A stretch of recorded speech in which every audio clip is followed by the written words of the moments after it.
刑事情報組主管吳以琪正執督察。喺我身邊呢一位係葵涌分區特遣隊主管黃浩源督察。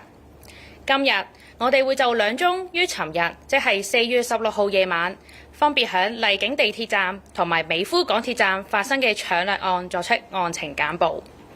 首先，第一宗案件發生於尋晚8點15分，有一名中國籍男子響荔景港鐵站嘅月台上面，趁住列車車廂閂門嘅瞬間，伸手入車廂入邊搶向一名當時企緊車門嘅女乘客手上面嘅手提電話，然後逃走。其後響大約10分鐘之後，同一名賊人響美孚港鐵站嘅月台上面，以相同嘅手法搶去另一名女乘客手上面嘅手提電話後逃去。以下落嚟將會交由黃浩源督察向大家簡述警方調查同埋作出拘捕嘅過程。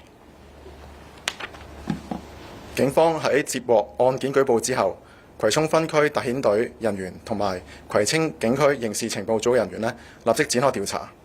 我哋透過同受害人去調查啦，同埋翻查大量嘅閉路電視記錄，包括喺警隊銳眼計劃之下安裝嘅閉路電視，我哋成功鎖認咗一名疑犯。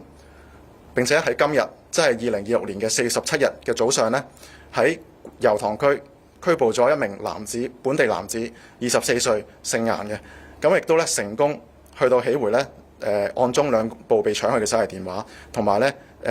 疑犯喺犯案嘅時候所穿着嘅衣物。咁而家疑犯現正被扣留調查，案件將會交由葵青警區刑事調查隊第4隊去跟進。最後，警方喺度作出呼籲，相關嘅罪行屬於嚴重嘅罪行。根據香港法例第210章盜竊罪條例，任何人如果干犯相關罪行，一經定罪之後，可以判處10年監禁。市民切勿以身試法。此外，警方亦都呼籲市民應該時刻保持警惕，喺公眾地方，例如港鐵站嘅月台，而留意身邊可能發生嘅危險，妥善保管自己嘅財物，避免令到可以賊人有機可乘。市民如果有發現任何可疑人士或者情況，應該立即通知港鐵職員或者報警求助。